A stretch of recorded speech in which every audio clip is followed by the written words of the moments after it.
마가복음 9장 25절 26절입니다. 예수께서 무리가 함께 달려오는 것을 보시고 그 더러운 영을 꾸짖으시며 그에게 말씀하시기를 벙어리며 귀먹은 영아 내가 너에게 명하노니 그에게서 나와 다시는 들어가지 말라고 하시자 그 영이 소리 지르고 그에게 심한 경련을 일으키며 나오더라. 그때 그가 죽은 자같이 되었으므로 많은 사람이 말하기를 그가 죽었다고 하니라. 하나님 말씀의 제목은요, 구원받았다면 그리스도인이 되라라는 제목이 되겠습니다. 구원받았다면 그리스도인이 되라. 예, 좀 전에 우리 한성규 형제님이 대표기도 하실 때 우리가 구원받은 것에 만족하지 않고 우리가 정말 교회를 세우고 성도들을 사랑하는 그런 기도를 하셨는데 저하고 통한 것 같습니다. 오늘 말씀의 제목, 오늘 말씀의 주제가 그럽니다. 구원만 받은 것으로 우리가 만족하지 말고 그리스도인이 되어야 된다라는 것이죠. 성경은 구원받은 사람이 다 그리스도인이라고 말하고 있지 않습니다. 그리스도인은 구원받은 사람입니다.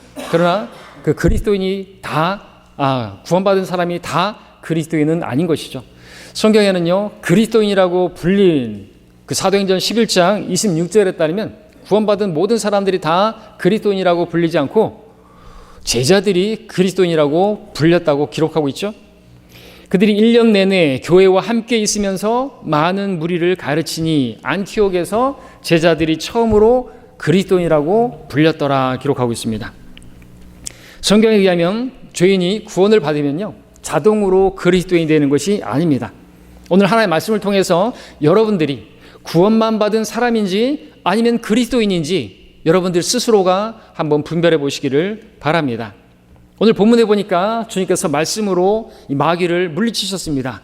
주님께서 마귀를 내쫓으시자 마귀가 물러갔고 마귀에게 사로잡혔던 사람이 이제 자유케 된 것입니다. 자, 이것은 우리가 영적으로 구원받았을 때 일어난 모습을 우리가 영적으로 적용할 수가 있습니다. 교리적으로 우리에게 적용할 수 있는 문제가 아닙니다. 오늘 우리가 누군가에게 마귀야 떠나가라, 심지어 귀신아 떠나가라, 귀신 없습니다, 그런다고 해서 떠나가지 않습니다. 자, 근데 우리는 이 말씀으로 구원받은 우리에게 영적으로 귀한 교훈을 얻을 수가 있는 것입니다.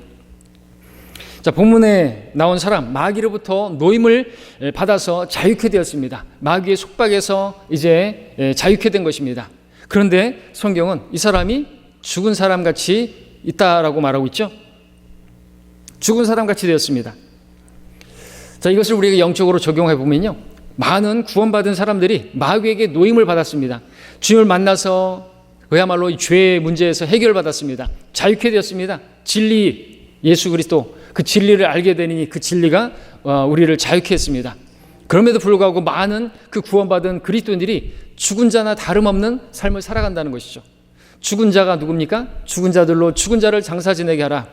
예, 영이 죽은 자들로, 그 육신이 죽은 자를 장사 지내게 하라. 하나님께서 그 지금 거듭나지 않은, 구원받지 않은 사람들 죽은 자로 보시는 거예요. 근데 구원받지 않은 사람들처럼 구원받은 사람들도 그들은 주님을 만나서 자유케 되었는데, 진리로 자유케 되었고 마귀의 억압에서 자유케 되었는데 여전히 죽은 자로 보이는 거예요. 죽은 자처럼 살아가는 거예요.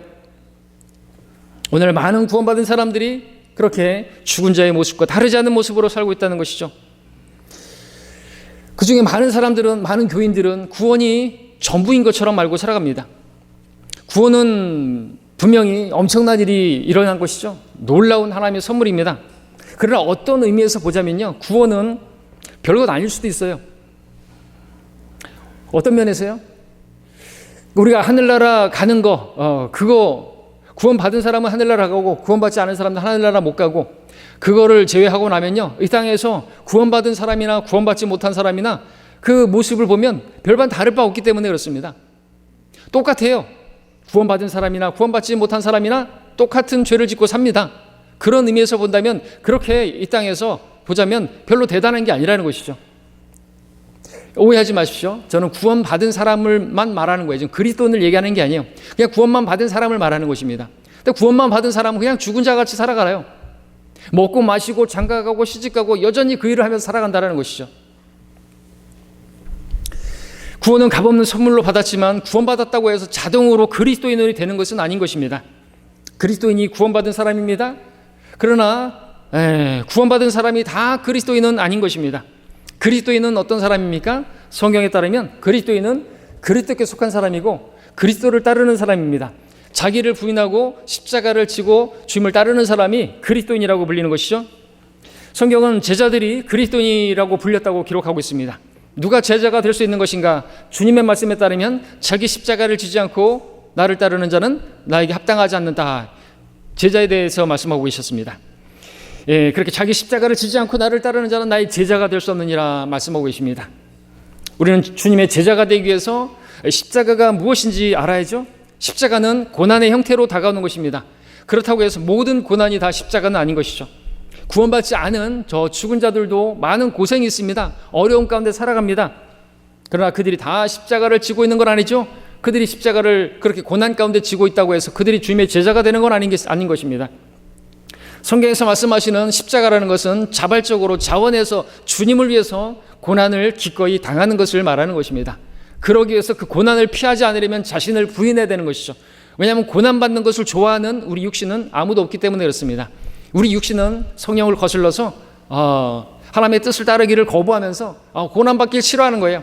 그냥 즐겁고 재밌고 그런 것만을 원하는 거예요.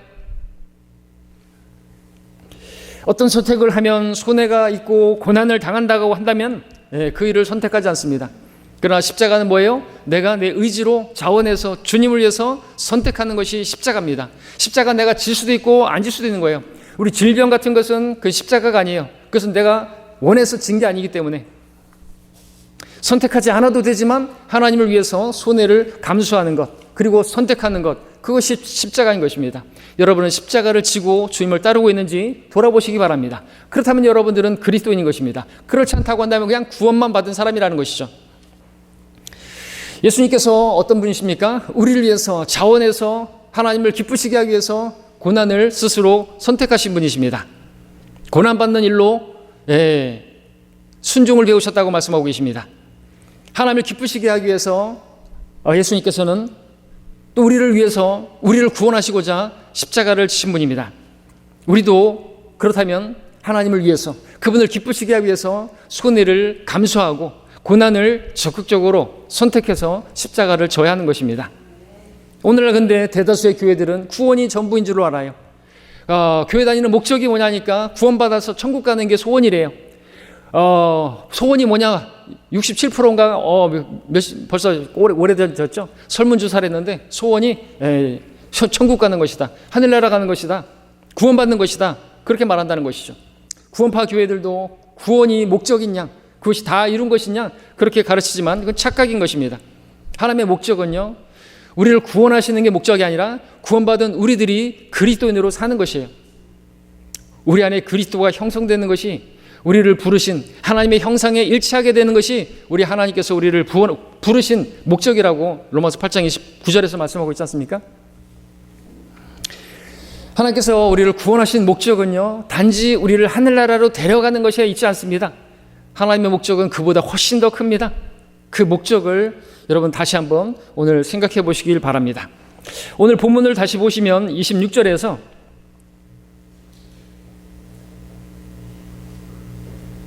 그 하반절만 읽으면 그때 그가 죽은 자 같이 되었으므로 많은 사람이 말하기를 그가 죽었다고 하니라고 했습니다. 자, 이 사람은 마귀 들렸다가 이제 노임을 받았습니다. 예수님께서 그를 구해 주셨습니다. 그는 자유케 되었습니다. 마귀가 이 사람을 다시 완전히 소유할 수는 없습니다. 이 사람은 자유로운 사람이 되었습니다. 자유인이 되었습니다. 근데 성경은 이 사람이 죽은 자 같이 되었다고 말하고 있습니다.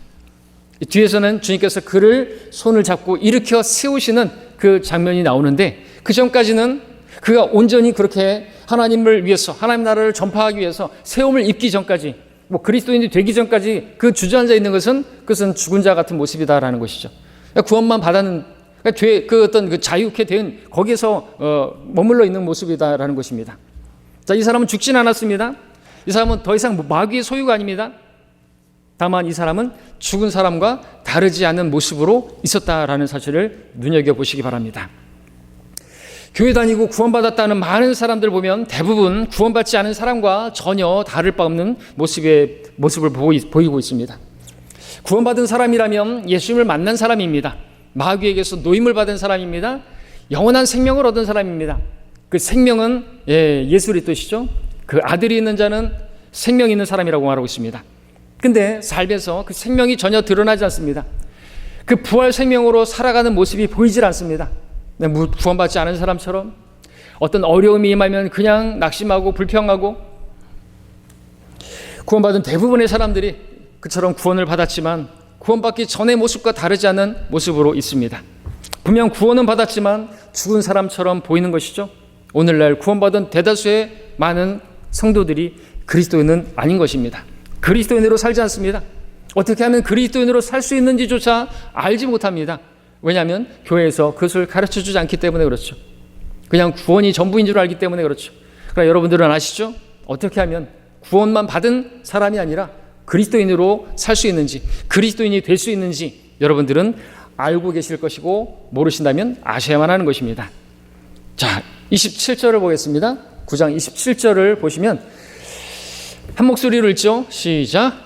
그러나 예수께서 그의 손을 잡아 일으키시니 그가 일어나더라. 이 본문도 영적으로 적용해 보면 어떤 사람이 마귀로부터 그 속박에서 노임을 받아서 자유케 되는 것과 주님의 손에 이끌려서 일으켜지고 세워지는 것은 다르다라는 것을 우리가 생각해 볼 수가 있죠. 단지 구원만 받았다, 그건 죽은 사람과 같이 있는 것이고, 그러나 주님께서 그를 붙잡아 일으키시면 또 성경을 주신 목적이 뭐예요? 우리가 하나님의 사람으로 온전히 서게 하시기 위해서 이 하나님의 말씀을 주시지 않았습니까? 자, 죄인이 구원받는 것과 그리스도인으로 서게 되는 건 엄연히 다른 모습이다라는 것을 이 본문에서 우리가 조명을 얻을 수가 있습니다. 구원받은 사람은 그리스도인이 되어야 합니다. 구원받은 사람은 예수님을 믿은 사람이죠. 믿음으로 예수님을 붙든 사람입니다. 그러나 그것으로 끝나는 게 아니고 계속해서 예수님을 믿음으로 살아야 하는 사람들이죠. 예수님을 믿음으로 우리가 구원받았다면 계속해서 믿음으로 살아서 그리스도인이 되어야 되는 것입니다. 다른 데 있지 않아요. 그리스도인 되는 것은 주님을 믿는 믿음으로. 자, 우리 24절을 이 부분에서 한번 또 조명을 얻어보시면 중요한 진리가 있는데, 24절을 보시면 이 마귀에게서 노임을 받은 이 아이 아버지를 보십시오. 24절에서 곧 그 아이의 아버지가 울부짖으며 눈물로 말하기를 주여 내가 믿나이다, 나의 믿음 없음을 도와주소서라고 하더라 기록하고 있습니다. 자, 이 사람이 여러분이라고 한번 생각해 보시기 바랍니다. 이 사람은 예수님을 믿는다고 고백했습니다. 주여 내가 믿나이다. 주님을 믿는데요. 근데 지금 자신의 아이가 마귀에게서 온전하게 되어지는, 온전케 되는 것에 대한 믿음은 없는 것이죠. 믿음 없음을 도와주소서. 우리도 이럴 수 있다라는 것이죠. 여러분들도 혹시 이런 믿음 가운데 있지 않습니까? 여러분들도 믿음으로 구원은 받았습니다. 믿음으로 구원은 받았어요. 믿기만 하면 구원해 주신다는데 얼마나 쉬워요? 그래서 우리가 구원을 받았어요. 그러나 다른 믿음은 없어요. 주님께서 나를 온전케 해주실 거라고 하는, 마귀의 속박에서 자유케 되고 내 육신의 정욕과 이 세상에 대해서 죽은 자로 살아갈 수 있게 해 주실 것이라고 하는 그 믿음은 없다는 것이죠. 나를 온전케 하실 수 있는 능력은 없으신 분으로 그렇게 믿을 수가 있다는 것입니다. 잘 생각해 보십시오. 우리는 구원에 관한 말씀을 믿습니다. 그래서 우리는 구원받았습니다. 그러나 구원받은 다음에 그리스도인처럼 살아야 하는데 거기 그거에 대한 믿음은 없어요. 나 자신을 부인하는 믿음은 없어요. 내가 죽은 자로 여기고 주님께서 내 안에서 사시는 그 믿음으로 내가 사는 것이 아니라 그리스도께서 내 안에 사시는 그 믿음으로 살 때 우리는 진정 그리스도인으로 살 수가 있는데, 그런 믿음은 없다는 것이죠. 죽어서 하늘 날아가는 건 좋지만 이 땅에서 주님의 뜻대로 사는 것은 사실상 원치 않는 것입니다. 성경에서 믿고 싶은 부분만 믿어요. 주여 믿나이다. 그러나 나는 다른 믿음은 없나이다. 이것이 구원받은 많은 사람들의 문제가 아닐까요? 설교에서도 어떤 성도들은 구원에 관한 말씀을 들으면 귀가 쫑긋 열리고 고개를 끄덕끄덕 하는데, 좀 다른 하나님의 사람으로서 온전한 말씀, 헌신에 관한 말씀, 복음을 전해야 한다는 말씀, 신실해야 된다는 말씀, 그런 말씀을 전하면 눈이 감기고 먼 산 쳐다보고 그렇게 되는 성도들이 있는 것이에요. 문제가 무엇입니까? 이게 많은 구원받은 사람의 문제인 것이죠. 단지 구원만 받은 데서 안주하고 있기 때문에 문제가 되는 것입니다. 그리스도인이 되지 못했기 때문에 문제인 것입니다. 자, 우리 갈라디아서 말씀을 함께 가서 보겠습니다. 갈라디아서 구원받은 사람들에게 보내는 편지입니다. 분명히. 그런데 그들에게 문제가 있었습니다. 어떤 문제입니까? 그들은 구원받고 나서 하나님을 기쁘시게 하는 일을 위해서 율법을 지키고 또 어떤 행위를 해야 한다라고 생각했습니다. 그러나 갈라디아서에서 말씀하고 있는 구원받기 위해서 무엇이 필요하니까 예수 그리스도를 믿는 그것밖에는 필요 없다고 말하고 있고, 또 그리스도인이 되기 위해서 우리에게 필요한 것도 다른 무엇이 아니라 예수 그리스도를 믿는 것밖에는 없다고 기록하고 있는 것이죠. 여러분이 잘 아시는 갈라디아서 2장 20절 함께 읽도록 하겠습니다. 그리스도인의 헌정과 같은, 우리가 그리스도인이 되게 만드는, 그리스도인으로 살게 하는 그 말씀이죠. 함께 읽겠습니다. 시작. 내가 그리스도와 함께 십자가에 못 박혀 있으나 그럼에도 나는 살아있노라. 그러나 내가 사는 것이 아니요 그리스도께서 내 안에 사시는 것이라. 이제 내가 육신 안에서 사는 삶은 나를 사랑하시어 나를 위해 자신을 주신 하나님의 아들을 믿는 믿음으로 사는 것이라. 바울이 그리스도인이 되게 만든, 그리스도인으로 살 수 있게 만들었던 말씀인 것이죠. 그리스도인의 헌정입니다. 다른 게 없다는 것이죠. 우리가 구원받은 것도 그리스도를 믿는 믿음으로 구원받았고, 그리스도인으로 살 수 있는 그 비결도 그리스도를 믿는 그 믿음으로 살 때만이 가능하다고 말씀하고 있는 것이에요. 다른 어떤 게 아니라는 거죠. 구원은 믿음으로 받고, 그리스도인이 되게 만드는 것은 우리의 율법의 행위를 의지한다? 갈라디안주의라는 것입니다. 다시 행위로 돌아가는 것이죠. 갈라디아서 4장 19절을 보겠습니다. 함께 읽겠습니다. 갈라디아서 4장 19절 시작. 나의 어린 자녀들아, 너희 안에 그리스도가 형성될 때까지 내가 다시 산고를 치르노라.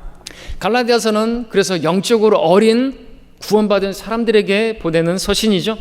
영적으로 어린 성도들, 갈라디아 교회 성도들은 구원을 받아서 하나님의 자녀는 되었습니다. 그런데 바울은 이들을 위해서 다시 정말 해산하는 것 같은 산고를 치르는 그런 고통 가운데 있었다고 했습니다. 구원받고 거듭난 성도가 되었지만 산고를 치르는 것 같은 고통이 있다는 것이죠. 우리는 구원받을 때 그 영이 거듭났습니다. 영이 살아났다는 것은 우리 안에서 놀라운 일이 벌어진 것입니다. 우리가 첫 번째 출생은 육신으로 출생한 것이고, 우리가 영으로 태어나는 것은 거듭나는 것입니다. 두 번째 출생이죠. 근데 그렇게 두 번째 출생한, 다시 태어난 그들을 위해서 다시 산고하는 것 같은 고통을 경험한다고 말하고 있습니다. 자, 여러분들은 그러한 산고를 치러본 적 있습니까? 다른 성도가, 그 성도 안에 그리스도가 형성될 때까지, 다시 말해서 그가 그리스도인으로 살게 되기를 바라서 여러분들이 그렇게 산고를 치르는 것 같은 고통을 경험한 적 있습니까? 뿐만 아니라 거듭난 그 성도도, 구원을 받은 그 성도가 그 안에 그리스도가 형성되기까지는요, 정말 해산하는 것 같은 그러한 산고가 있어야 한다는 것이죠. 그런 자기를 죽은 자로 넘기기 위해서 필요한 그런 산고, 고통이 수반되어야 한다는 것이죠. 그걸 또 받아들일 수 있어야 되는 것이죠. 그걸 받아들이지 않는다면 그리스도인이 되지 못하는 거예요. 그 안에 그리스도가 형성이 안 되는 것이죠. 자, 거듭난 사람은 다시 거듭날 일은 없습니다. 다시 산고를 치르는 것 같은 그런 건 없습니다. 그러나 그리스도인이 되기 위해서는 산고를 치르는 것 같은 그러한 고통은 수반되고 또 받아들여야 한다는 것이죠. 그것이 사실 십자가입니다. 십자가는 엄청난 고통이에요. 자기를 죽음에 넘기는 거잖아요. 우리 안에 그리스도가 형성되기 위해서 우리는 산고가 필요합니다. 그리스도께서 우리의 삶을 완전히 주관하실 때까지 치러야 할 산고가 우리 성도들에게 남아있는 것이죠. 그 죽음의 골짜기를 통과하고 나면 그리스도인이 되는 것입니다. 십자가를 져야 그리스도인이 된다는 말입니다. 그리스도께서 우리 안에 형성되어야 우리가 그리스도인이 될 수 있다는 말입니다. 우리는 그리스도인이 되기 위해서 바울이 치른 것과 같은 산고를 치러야 합니다. 구원받은 대부분의 성도들이, 거의 모든 성도들이, 아니 대부분이겠죠. 모든 성도들이 다 고난을 당하는 건 아니니까, 구원받은 성도들이 다 어떤 극심한 어려움이나 고난을 당하는 것은 아니죠. 그러나 제가 뭐라고 했습니까? 구원받은 대부분의 사람들은 그럼에도 불구하고 또 고난이 있습니다. 어려움이 있습니다. 그런 어려움을 겪을 때면 자신의 그 인생에 왜 그런 어려움이 임하는지, 왜 그런 고통이 임하는지 정말 궁금해하면서, 답답해하면서 괴로워합니다. 자기가 어떤 죄를 지어서 하나님께서 무척 진노하시는 것이 아닌가 그렇게 생각하기도 합니다. 근데요, 하나님께서는요, 우리가 단순히 죄를 지었다는 이유로 그러한 징계로 그런 어려움만 허락하시는 분이 아니라 하나님의 목적이 있기 때문에, 우리를 구원하신 목적이 있기 때문에 그런 어려움들을 허락하시는 때가 있다라는 것이죠. 그래서 우리가 다시 일어날 수 있게 하시기 위해서 우리가 쓰러진 채로 있는, 죽은 자와 같이 그렇게 엎드려 있는, 그야말로 나는 아무것도 할 수 없습니다 라는 의미에서 죽은 자와 같은, 나는 죽었습니다, 정말 죽겠습니다가 아니라 저는 이제 죽었습니다, 아무것도 할 수 없습니다 라는 그 지경으로, 사면의 고난으로 몰아넣으실 때가 있다라는 것입니다. 다시 일으켜 세워주시기 위해서 하나님께서 그의 손을 붙잡으실 때 그 손을 붙잡으실 수 있도록 그렇게 쓰러뜨리시기도 하신다라는 것이죠. 그 쓰러진 자가 할 수 있는 게 뭐가 있어요? 주님을 믿는 믿음으로 일어나는 것밖에 없는 것이죠. 구원받을 때 우리가 믿음으로 구원받은 것처럼 우리가 다시 일어나는 것도, 그리스도인으로 서는 것도 믿음으로 주님을 붙드는 것밖에 없는 것입니다. 우리로 구원받게 하시기 위해서, 구원받게 하시려고 인생의 어떤 고난이나 어려움들을 주셨던 것처럼 우리로 그리스도인 되게 하시려고 또다시 우리에게 고난을, 그 어려움을 허락해 주신다는 것이죠. 우리에게 힘들고 어렵고 고통스러운 일이 있는 것은 우리가, 여러분들이 구원받지 못했기 때문이 아니라 여러분으로 그리스도인 되게 하시려고 그런 어려움들을 허락하신다라는 것입니다. 때문에 하나님께서는 우리가 그리스도인 되게 하시려고 우리 안에서 역사하고 계시는 분이신 것이죠. 여러분의 삶 가운데서 개입하고 계시는 분인 것입니다. 하나님의 목적은, 다시 말씀드리지만, 단순히 여러분들이 하늘나라 데려가시는 데 있지 않고, 하늘나라로 데려가기 전에 이 땅에서 여러분 안에서 예수 그리스도께서 온전히 형성되는 것에 있습니다. 성경은 히브리서 5장 8절에서 그가 아들이면서 고난을 받는 일로 순종을 배웠다고 말씀하고 있습니다. 아들이신 그분께서 고난받는 일로 순종을 배우셨다라고 말씀하고 있습니다. 고난받은 그 일을 통해서 순종을 배우셨다. 그 어려움. 그럼 우리는 어떻습니까? 우리도, 주님도 그러하셨다고 한다면 우리에게 고난이 없어도 순종을 배울 수 있을까요? 까놓고 얘기해서 고난이 없으면 순종을 배울까요? 안 돼요. 주님도 고난을 통해서 순종을 배우셨다고 하는데 우리도 고난이 없다고 한다면 주님께 순종하는 법을 배우지 못하게 되겠죠. 그래서 고난을 허락하시는 거예요. 그 순종은 첫 번째 다른 거 아니에요. 주님을 믿는 거예요. 주님을 부르는 겁니다. 주님을 찾는 것입니다. 그 목적으로 우리에게 고난을 허락하시는 것이죠. 사도 바울은 빌립보서에서, 특별히 3장에서 우리의 문제가 무엇인지 진단해 주고 있는데요, 많은 성도들이 주님을 알기를 원한다고 말하면서 고난이 오게 되면 도망가려고 합니다. 고난만 오면 도망가려고 해요. 많은 성도들이 죽어서 하늘나라 가기를 원하지만 살아서 이 땅에서는, 이 땅에 있는 동안에는 아무것도 손해보지 않기 원하고 아무것도 포기하려고 하지 않습니다. 구원받기는 원하지만 그리스도인이 되기는 원하지 않는 것이죠. 그래서 구원받기는 했지만 그리스도인이 되지 못한 채 살아가는 것이에요. 많은 성도들이 고난이 없는 영광을 원합니다. 죽음이 없는 부활을 원하고 십자가 없는 면류관을 원합니다. 그런 것은 없습니다. 노 크로스, 노 크라운입니다. 바울을 보십시오. 그는 자신에게 유익하던, 우리 빌립보서 함께 보겠습니다. 빌립보서 3장을 보십시오. 빌립보서 3장에서 바울은요, 자신에게 유익하던 것들을 그리스도를 위해서 손실로 여겼다고 했습니다. 자기에게 이익이 되는 것들, 그리스도를 위해서 포기했다고 했죠. 이익과 그리스도 중에서 하나를 선택해야 된다고 하면 그리스도를 선택했다는 것이죠. 그리스도를 선택하게 되면 고난과 죽음까지도 각오해야 되지만 그리스도를 선택한 것입니다.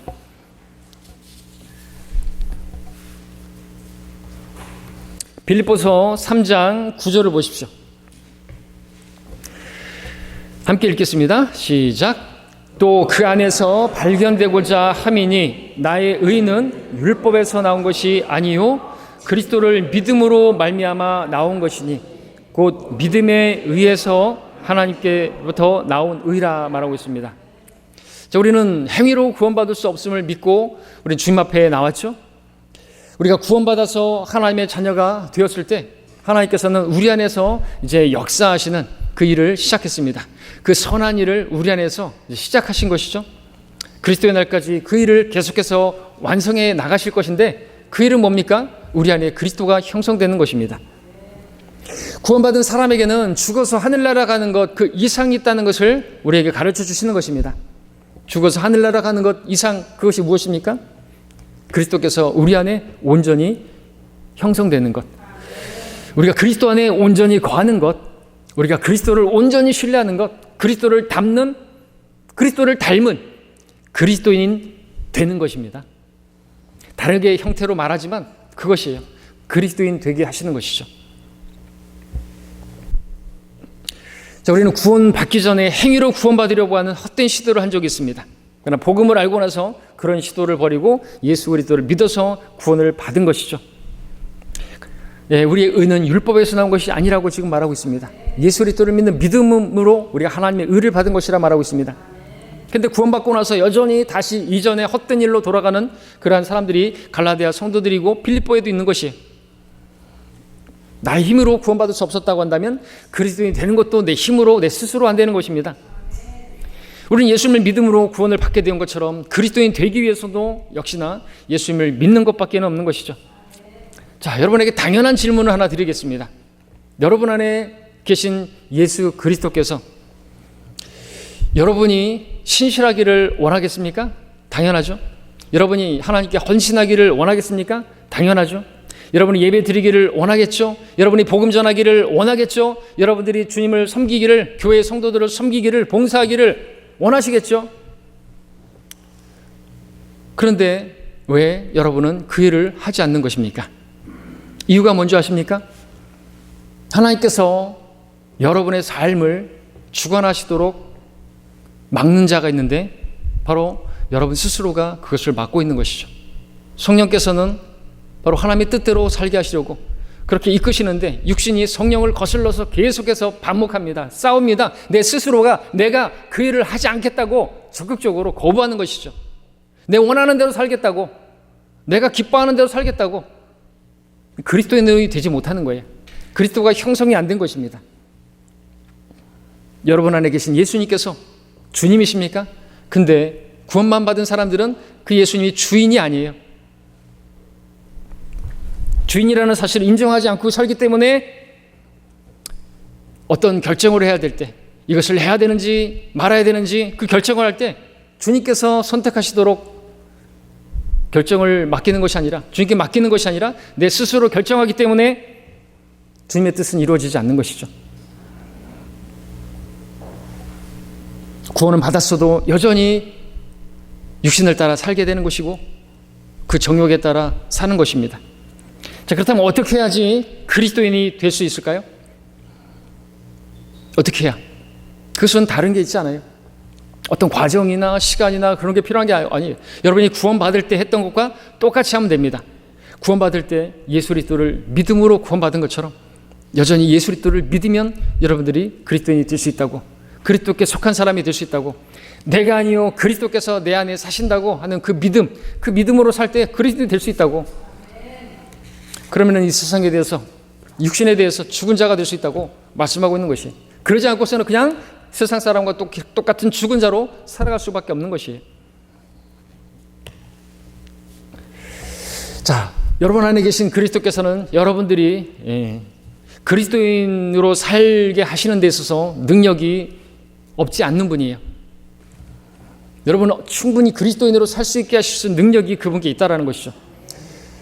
우리는 우리 능력으로 사는 게 아닙니다. 내게 능력 주시는 그리스도를 통하여 내가 모든 것을 할 수 있다.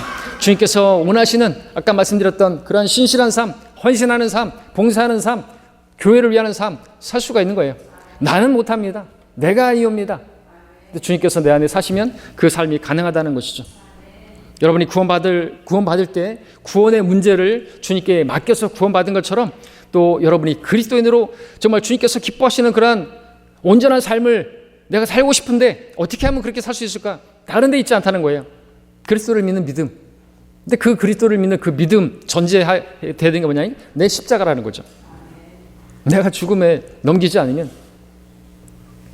죽은 자와 같이 사는 거예요. 구원받지 않은 사람처럼 사는 것인데 내가 내 스스로 내가 육신이 죽은 자로 여기면 이제 주님께서 나를 일으켜 세우시고 주님께서 원하시는 온전한 삶을 살게 되는 것이죠. 우리가 구원만 받고 그리스도인이 되지 않은 채 우리가 어떤 일을 내 행위로 많이 한다 할지라도 하나님께서 그것을 받으시지 않으세요.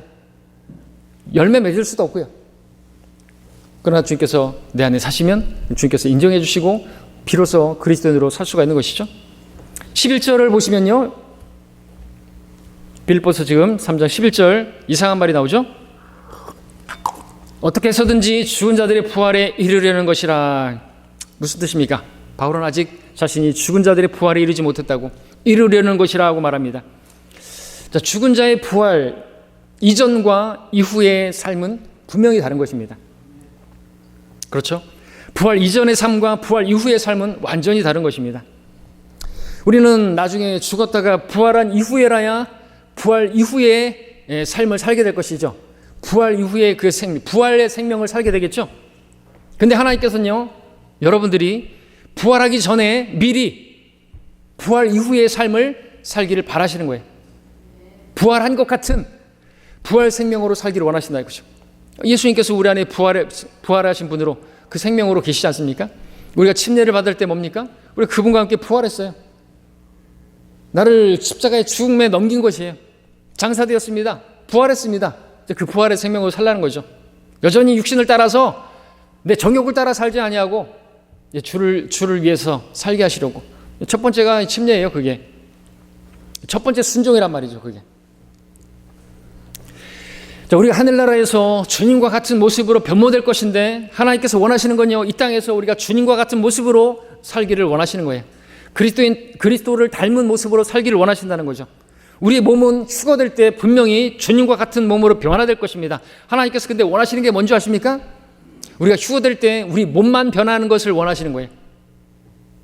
그리고 몸만 변하는 것 외에 우리 안에 있는 우리는 주님과 똑같은 모습으로 변모되기를 원하시는 것이죠. 주님과 같은 형상으로 변모되는 걸, 우리 안에 그리스도께서 온전히 그 형상이 형성되기를 바라신다는 거죠. 하나님께서 무엇을 원하는지 보십시오. 우리가 휴거될 때 우리 몸이 변하는 것 외에 아무것도 바뀌는 것이 없기를 바라시는 거예요. 우리가 이 땅에서 그리스도께 완전히 내어드리는 삶을 살게 되면요, 우리는 휴거 때 우리 몸밖에 바뀌는 것이 없을 것입니다. 하나님께서 그것을 목적으로 우리에게 고난도 허락하시는 것입니다. 어쩌면 십자가를 강제로 지게 하시기 위해서 고난도 허락하시는 거죠. 그런데 하나님께서 원하시는 게 뭐예요? 자원해서 십자가를 지는 거예요. 고난을 동참하는 것이죠. 자, 12절을 보십시오. 12절 함께 읽겠습니다. 시작. 내가 이미 이르렀다 함도 아니요 이미 온전해졌다 함도 아니라 다만 나는 붙잡으려고 쫓아갈 뿐이라. 나 역시 그것을 위하여 그리스도 예수께 붙잡혀 있노라. 바울은 하나님의 부르심의 그 목적에 맞는 사람이 되기를 원했습니다. 13절을 제가 읽으면, 형제들아 나는 내가 붙잡은 것으로 여기지 아니하노라. 다만 한 가지 일, 즉 뒤에 있는 것은 잊어버리고 앞에 있는 것들에 손을 뻗쳐라고 말하고 있습니다. 앞에 있는 것이 무엇입니까? 14절을 보시니까 그리스도 예수 안에서 하나님의 고귀한 부르심의 상을 위하여 그 표대를 향해 쫓아갈 뿐이라고 말하고 있습니다. 하나님의 고귀한 부르심의 상이 있다고 말하고 있는 것이죠. 하나님께서는 구원받은 모든 성도들에게 하나님께서 고귀한 부르심으로 부르시는 그 부르심이 있는 것이, 어떤 사람들은 목사로 부르심 받았다, 나는 선교사로 부르심 받았다. 성경에는 그런 부르심이 없어요. 나는 목사로 콜링을 받았다. 콜링 받았어? 그런 거 없어요. 하나님의 부르심은 그런 게 아닙니다. 성경에는 구원받은 모든 사람들을 부르시는 하나님의 고귀한 부르심이 있는데, 가장 높은 하나님의 그 목적에 따른 부르심이 있는데, 그게 뭔지 아십니까? 찾지 않습니다. 로마서 8장 28절에서 우리가 알거니와, 여러분들도 아시죠? 하나님을 사랑하는 자들, 꼭 그의 목적에 따라 부르심을, 그 목적에 따라 부르심을 받은 자들에게는 모든 일이 합력하여 선을 이루느니라. 모든 일이 합력하여 선을 이루느니라. 근데 그 선이 뭐예요? 하나님 목적이 뭐라고요? 그 다음 절에 뭐라고 그래요? 그분께서 미리 하신 자들을 자기 아들의 형상에 일치하게 하시려고 또한 예정하셨으니 이는 그를 많은 형제 가운데서 초탱이 되게 하려 하십니다. 그 목적으로 예수님께서도 고난을 당하셨고 십자가를 지시고 그렇게 하늘의 우편에 오르신 것이죠. 구원받은 사람과 관련 있는 이 예정, 하나님의 아들이신 예수 그리스도와 형상이 일치하는 것, 그것이 하나님께서 우리를 부르신 목적입니다. 그 목적을 위해서 하나님께서 모든 일을 합력해서 선으로 이루시는 거예요. 여러분에게 어려움도 허락하시고요, 좋은 일도 허락하시고요, 그 고난도 허락하셔서 여러분이 여러분 안에 그리스도가 형성되기 위해서 그런 산고를 치르는 것 같은 고통도 허락하신다는 거죠. 사면에서 오는 고난도 허락하신다는 것이죠. 여러분 이거 모르지 않습니까? 다 알지 않습니까? 얼마나 많이 설교했나요? 근데 고난이 오면은 하나님을 놔버려요. 구원받은 사람의 목표는 예수 그리스도처럼 되는 것이라 하는 것이죠. 하나님께서 이를 목적으로 일하고 계시는 거예요. 우리 안에서, 여러분의 삶 가운데서 터전에서 일하고 계신다는 것이죠. 빌립보 3장에서 우리가 이 땅에서 무엇을 추구해야 되는가 말씀하고 있습니다. 우리가 무엇을 목표로 해야 하는지에 대해서 말씀하고 있습니다. 우리는 그리스도를 표대로 삼아야 한다고 말씀하고 있습니다. 그리스도처럼 살게 되기 위해서, 그리스도처럼 서기 위해서 우리에게 필요한 것은 십자가입니다. 그 일이 산고를 치르는 것 같은 것이라 할지라도 우리는 그것을 받아들여야만 합니다. 우리가 읽은 13절에서 유의해서 볼 말씀이 있습니다. 13절에서 다만 한 가지 일, 여러분 이것에 집중하십시오. 그러면서 뒤에 있는 것은 잊어버리고 라고 말씀하고 있습니다. 여러분 오직 한 가지 일에 집중하십시오. 앞에 있는 고귀한 부르심의 상만을 바라보십시오. 그러기 위해서 여러분들이 해야 될 게 또 하나 있는데 뒤에 있는 것은 잊어버리는 거예요. 뒤에 있는 것을 잊어버리십시오. 왜 자꾸만 들쳐기십니까? 왜 자꾸 뒤를 돌아보십니까? 여러분에게 상처를 준 사람들, 여러분들을 아프게 하는 그 일들 잊어버리십시오. 왜 그래야 하는 줄 아십니까? 다시 말씀드릴게요. 마음에 새기십시오. 그것들은 모두 하나님께서 여러분을 그리스도인 되게 하시기 위해서 허락하신 일들이기 때문에 그것들을 붙잡고 울고 있을 게 아니라는 거죠. 그것 때문에 상처받았다고 어려워하고 있을 게 아니라는 거죠. 여러분을 악하게 대한 사람 잊어버리십시오. 눈물로 베개를 적시게 한 그 일과 그 사람도 기억하지 마십시오. 모두 잊어버리십시오. 그 모든 일들은 하나님께서 여러분으로 하여금 그리스도인 되게 하시려고, 모든 일을 합력하여 선을 이루게 하시려고 그 사람들을 여러분에게 허락하신 거고 그 일들을 허락하신 것입니다. 여러분 그런 걸 얻기 바라세요? 그러면 여러분 그냥 구원받은 사람으로만 사는 거예요. 그리스도인 되지 못한단 말이죠. 나를 부인하는 게 무엇인지, 고난에 동참한다는 게 뭔지, 십자가가 뭔지 그 모르는 사람은 그냥 구원받은 사람, 그냥 죽은 자와 같이 믿지 않는 사람하고 동일하게 살아가는 거예요. 그렇게 살라고 우리를 구원하신 게 아니에요. 그렇게 살라고 주님께서 고난에 동참하시고 또 그 고난받는 일로 순종을 배우시고 십자가의 죽음에까지 순종하는 그 믿음의 발자취를 걸어가신 게 아니라는 것이죠. 그냥 하늘에서 그냥 내가 너를 구원했기에 그냥 말로만 하시지 왜 그런 일을 당하셨나요?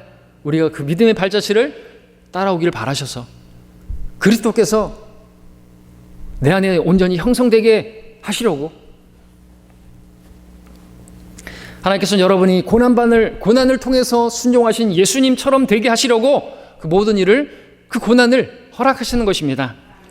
따라서 그 모든 그 고난, 그 아픔 잊어버리시고 한 가지 일에만 집중하십시오. 과거 일에 매여 있지 마십시오. 그것들은 모두 여러분으로 하여금 예수 그리스도를 더 알게 하시려고, 그분의 생명을 더 풍성히 얻게 하시려고 허락하신 하나님의 선한 손길입니다. 여러분이 구원받은 이후에 겪는 모든 일들, 만난 모든 사람들, 여러분을 그리스도처럼 살게 하시려고, 그리스도인 되게 하시려고 허락하신 일이고 사람임을 믿으시기 바랍니다. 그러므로 이제 뒤에 있는 것들은 잊어버리십시오. 그 사람, 내려놓으십시오. 그 일 내려놓으십시오. 그리고 앞에 있는 것만을, 이 한 가지만을 집중하시기 바랍니다. 그게 뭐예요? 그게 뭐예요? 그리스도, 그분을 표대로 삼는 거예요. 그리스도처럼 되는 거예요. 그리스도께서 내 안에 형성되는 것입니다. 그리스도께 내 자신의 삶을 모두 맡기는 거예요. 그게 하나님께서 우리를 바라시는 거라는 거죠. 그분의 손을 붙드는 것입니다. 다른 거 없어요. 그럼 주님께서 일으켜 주십니다. 그럼 우리는 죽은 자와 같이 된 그 상태에서 일어나게 되는 거예요. 그게 부흥이에요. 그게 회복이고 그게 일어나는 것입니다. 다른 데 있지 않다는 것이죠. 그러므로 주님께서 여러분에게 하시고자 하시는 그 일에 집중하십시오. 더 이상 뒤에 있는 것을, 그 사람을, 그 일을 붙들고 계시지 마십시오. 하나님께서 오늘 여러분에게 바라시는 한 가지 일은 여러분 안에서 일하시기를 원하시는, 여러분 안에서 그 선한 역사를 이루시는 그분께서 그리스도의 날까지 온전히 그 일을 완성하기를 원하시는 그 일은 여러분이 하나님의 아들의 형상에 일치되는 거예요. 주님 오시면 우리 몸만 변하는 것, 그 외에 다른 것은 변할 게 없이 정말 주님을 닮은 모습으로 주님 앞에 발견되기를 원하는 것이죠. 칭찬받을 것 없는 모습으로 말이죠. 자, 성경을 배우고 알고 가르치는 사람들이 있습니다. 그 사람들이 왜 죄를 짓는 줄 아십니까? 성경을 많이 안다고 하는 사람들이 목사도 있고요, 신학원 강사도 있고요, 교사도 있고요. 그 사람들이 교회를 망치고 있고요. 간증을 망쳐버리고 다 잃어버리죠. 간증을. 왜 그럴까요? 그들이 구원을 받았고 성경은 알지만 그리스도인은 아니라고 말할 수 있는 거예요. 맞아요. 그리스도인은 그런 짓 안 하는 것이죠. 그리스도인은 그런 자신의 정욕과 욕심과 이런 것들 다 십자가에 못 박은 사람들이에요. 근데 왜 어떤 그런 저작년이, 뭐 상속이니 돈이니 그런 거를 붙들고 그걸 고소한단 말입니까? 그리스도인이 아닌 것이죠. 구원은 받았는지 몰라요. 그러나 그리스도인은 아닌 것입니다. 구원받은 사람도 교회를 망칩니다. 그리스도인은 교회를 망치지 않아요. 구원받은 사람도 가정을 망칩니다. 그리스도인은 가정을 망치지 않습니다. 구원받은 사람도 주님을 슬프시게 해드릴 수 있어요. 그러나 그리스도인들은 주님을 기쁘시게 해드리는 사람들입니다. 여러분 중에는 많은 성도들이 다른 사람들 때문에 상처를 받기도 하고 또 여러분 자신도 다른 사람에게 상처를 주기도 했을 것입니다. 이것이 우리에게 무엇을 가르쳐 줍니까? 구원받았다는 것이 모든 문제의 종결은 아니라는 것이에요. 그냥 구원만 받은 것으로는 아무 문제도 해결이 안 되는 거예요. 주님의 손을 붙잡아서 주님께서 나를 일으켜 세워주셔야만 하는 것이죠.